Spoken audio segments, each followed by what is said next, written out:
C'est-à-dire que, étant donné que on admet que le nombre d'univers est possible, est incommensurable, tout ce qui est possible arrive, donc tous ces univers ont été créés, et comme on veut préserver absolument le déterminisme, on dit que tous ces univers ont été créés dans des bulles au-delà de l'horizon cosmologique.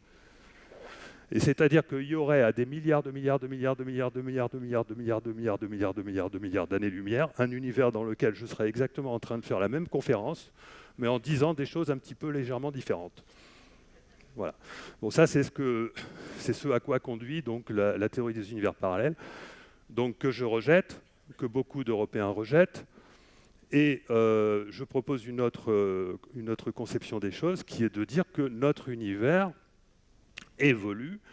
Notre univers est bel et bien comme un cylindre, donc comme un serpent, mais ce serpent, il bouge. Il bouge, et il n'a pas été créé depuis sa queue jusqu'à sa tête.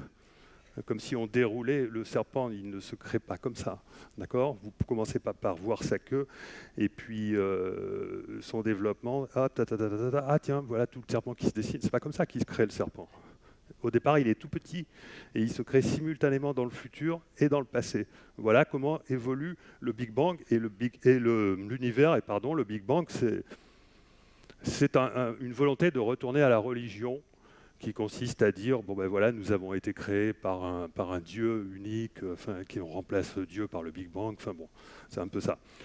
Donc, la nouvelle manière que je propose pour comprendre l'évolution de l'univers, c'est donc l'univers évolue en même temps dans le passé et dans le futur, et comme il y a une présence comme il reçoit ces informations du vide quantique, donc des informations extérieures à la réalité, on peut concevoir cette évolution du futur en disant tout se passe comme si nous étions, notre vie consistait à cheminer à l'intérieur d'un cylindre invisible qui est posé sur une mer quantique.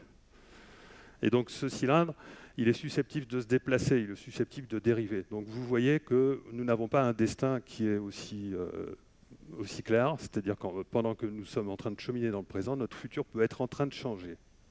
Voilà. Alors, le casse-tête de la gravité quantique, de la théorie, une des théories de la physique les plus prometteuses, c'est d'arriver à décrire cette évolution sans le temps. Voilà. Et donc ça, c'est un énorme problème pour les matheux. Et le problème pour les matheux, ça consiste à dire qu'est-ce qui crée ces vagues quantiques et dans quel temps on les décrit. Alors bien entendu, il faut tuer le temps et faire renaître le temps, sauf que le temps réel n'est pas le temps de la mécanique, le temps réel est le temps de la conscience.